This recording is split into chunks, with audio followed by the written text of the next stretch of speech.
선생님이 지난 시간에 t-테스트는 이렇게 몇 가지 방법이 있다고 말씀을 드렸습니다. 그리고 각각의 상황에 대해서 설명을 해드렸는데, 요거와 관련된 페이지가 디스크립션欄에 보시면 나와 있습니다. 그 페이지가 바로 여기 있습니다. 그래서 t-테스트는 하나, 둘, 셋, 넷 이렇게 네 가지로 나눠진다라는 이야기를 이렇게 요 페이지에 적어 놨습니다. 그래서 여러분들 요거 읽어 보시고 원리를 이해하셔야지 R에서 t-테스트를 할 적에 명령어를 외우지 않아도 사용할 수 있습니다.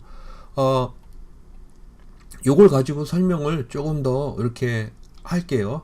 이 설명을 이렇게 초보자 수준에서 그렇게 하는 건 시간 낭비니까 그냥 대략적인 원리에 대해서 설명을 해드리고, 여러분들이 요거를 R에서 실제로 구현할 수 있는 거를 그룹 과제나 개인 과제로 이렇게 내도록 하겠습니다. 요거를 선생님이 카피를 할까요? 조금 글자를 키우고,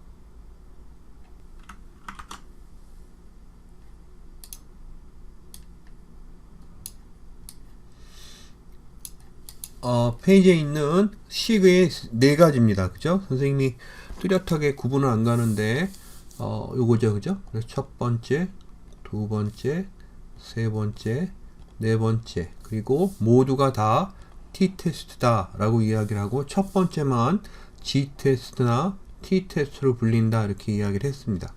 그리고 이것도 t-테스트, t-테스트. 그리고 첫 번째는요 뭐냐 하면은 선생님이 지난 시간에 예로 들었던 population과 샘플의 비교, 그리고 population의 무값을 알고 있을 적에 이야기하는 거죠. 그죠? 그래서 이런 것들은 전국 평균, 전체 점수 이런 것들을 알고 있을 적에 어떤 트리트먼트를 준 집단이 그 전체 집단과 같은지 다른지 요것을 판단하는 데 쓰입니다. 그런데 선생님이 지난번에 이야기한 것처럼 G테스트와 T테스트의 차이점은, T테스트는 플러스 마이너스 2 그 점수를 기준으로 해서 보는 것이 아니라 샘플 숫자에 따라서 조정된 점수를 살펴본다고 이렇게 이야기를 했습니다. 그죠? 그래서 그게 첫 번째고, 두 번째는 말이에요. 샘플의 평균은 알고 있는데, 여기 있습니다. 그죠? 샘플의 평균은 알고 있는데, 샘플의 평균이 아니죠. population의 평균은 알고 있는데, population의 여기 그죠? 시그마 값을 모르는 겁니다. 그래서 population의 시그마 값을 모르기 때문에 스탠다드 에러는 어떻게 구하죠? 루트 n분의 시그마죠. 그죠? 근데 시그마 값을 여기에 알아서 스탠다드 에러 값을 이렇게 구한다라고 여기 이렇게 적어 놨습니다. 그죠? 그런데 시그마 값을, population의 시그마 값을 모르는 경우가 있는데, 이때는 어떻게 구하느냐 라고 해서 그것을 선생님이 샘플의 평균의 스탠다드 디비에이션, 그죠? 이렇게 적고, 요거를 여러분들 설명을 보면 어떤 식으로 나와 있냐면은 루트 n분의 샘플의 시그마를 대신 쓴다 라고 이렇게 나와 있습니다. 그리고 세 번째 것은 여기서 보시면은 뒤에 있는 거는 두 population의 평균이죠. 그죠? 두 population의 평균이 동일하다고 하면은 A 집단과 B 집단, 그래서 요거는 0이 되겠죠. 그죠? 동일하다고 하면은. 그래서 요 뒤에 거는 계산에 안 씁니다. 그래서 이렇게 보면은 A 집단의 평균과 B 집단의 평균의 차이가, 여기서 있는 요 차이와 같이 그 차이가 스탠다드 에러로 나눠졌을 적에 얼마나 되는가, 요거를 보는 것이 세 번째 t-테스트입니다. 그런데 이때 스탠다드 에러는 A 집단의 평균과 표준 편차, B 집단의 평균과 표준 편차 두 개가 다 인볼브가 되죠. 그죠? 그래서 선생님이 그거를 왼쪽에 어떻게 적었냐면은 시그마, 두 집단의 차이에서 구하는 시그마, 그래서 디퍼런스 이렇게 적은 겁니다. 그죠? 그리고 요것은 말이에요. 선생님이 외워놓고 설명을 했어야 됐는데 기억이 가물가물해서, 여기 있는 거 보시는 것처럼 요거를 기억을 해 두셔야 되는 거죠. 그죠? 근데 요거를 어떻게 구하느냐 하면은 우리 스탠다드 에러를 위에 있는 건 어떻게 구했죠? 루트 n분의 시그마로 이렇게 구했습니다. 근데 요거는 루트를 이렇게 씌우면은 n분의 파퓰레이션의 분산값이죠. 그죠?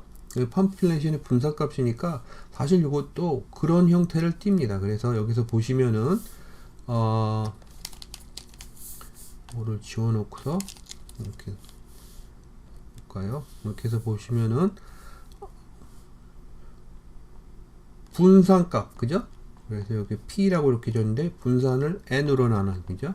첫 번째 집단의 분산을 첫 번째 집단의 샘플 숫자로 나눈 거, 그리고 또 분산을 두 번째 집단의 숫자로 샘플 숫자로 나눠준 것, 요것을 뭐라고 부르냐면은 스탠다드 에러라고 부릅니다. 그래서 요 경우는 두 샘플 간의 평균과 표준 편차를 알고 있을 적에, 두 샘플의 평균과 표준 편차를 알고 있을 적에 그때의 스탠다드 에러 값을 구하는 거죠. 그죠? 그래서 이렇게 보시면은 이렇게 구할 수 있는데, 여기에서 스탠다드 디비에이션의 제곱인 베리언스, 그래서 여기 P로 이렇게 부르는 거를 선생님이 뭐라고 부르냐면은 풀드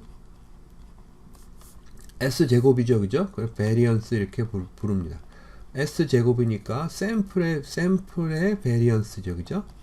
샘플의 베리언스인데 선생님이 풀드 이렇게 적었어요. 이 풀드는 무슨 뜻이냐면은 A 집단과 B 집단을 묶어서 수영장 이야기하는 거죠. 그죠?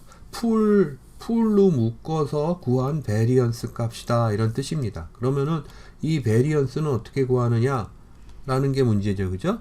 베리언스는 어떻게 구하죠? 여러분들, 샘플의 베리언스는 sum of square 값을 여기다 적을게요. sum of square 값을 degrees of freedom으로 나눠준 것을 베리언스라고 했어요. 그죠? 그래서 이 pooled variance는 sum of square A 플러스 sum of square B, 그죠? 나누기 degrees of freedom A 더하기 degrees of freedom B 해서 구합니다. 그래서 요것을 구해서 여기 분자에 대입하고, 그 다음에 그거를 샘플 숫자로 각각 나눠서 더한 거를 스퀘어 루트 값을 씌운 것을 스탠다드 에러라고 이렇게 부릅니다. 그래서 그 스탠다드 에러가 몇 개나 들어가는지 이렇게 보는 거죠. 그죠? 요런 예는 여러분들 보기에 복잡하지만 선생님이 이야기한 것처럼 남자 샘플과 여자 샘플 간의 점수의 차이, 뭐 이런 것, 그리고 혹시 혹은 네이버 UI와 다음 UI 사용한 결과 사용성에 대한 평가의 차이, 뭐 이런 것들을 구하는데 많이 이용되고, 여러분들이 뭔가를 개발했을 적에 그 개발된 것과 이전의 것의 유용성의 차이, 이런 것들로도 많이 사용되기 때문에 3번이 가장 많이 쓰인다고 보겠습니다.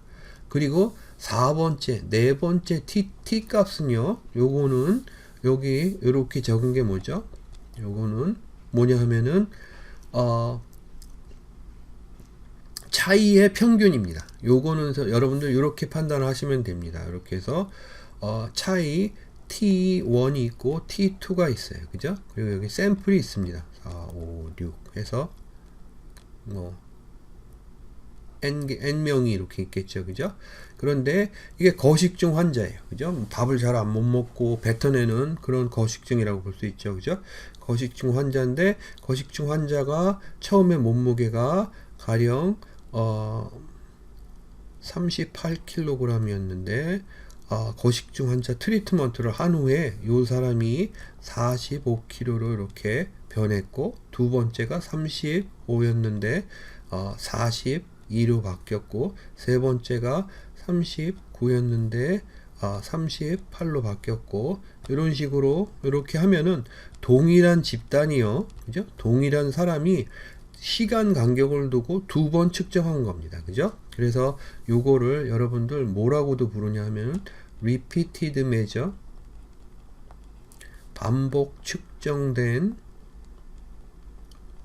t-테스트, 이렇게도 많이 부릅니다. 근데 이러면은 여러분들 T1과 T2, T2와 T1 간의 차이가 있겠죠. 그죠? 그거를 여러분들 difference 1, 디퍼런스 2, 디퍼런스 3 이렇게 해서 구할 수 있겠죠.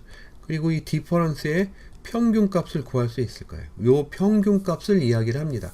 요 디퍼런스의 평균값을 무엇으로 나누냐 하면은 바로 요 디퍼런스의 스탠다드 디비에이션 값으로 나눠주고 요것을 t로 하기로 한다 라고 이야기를 한 겁니다. 그죠?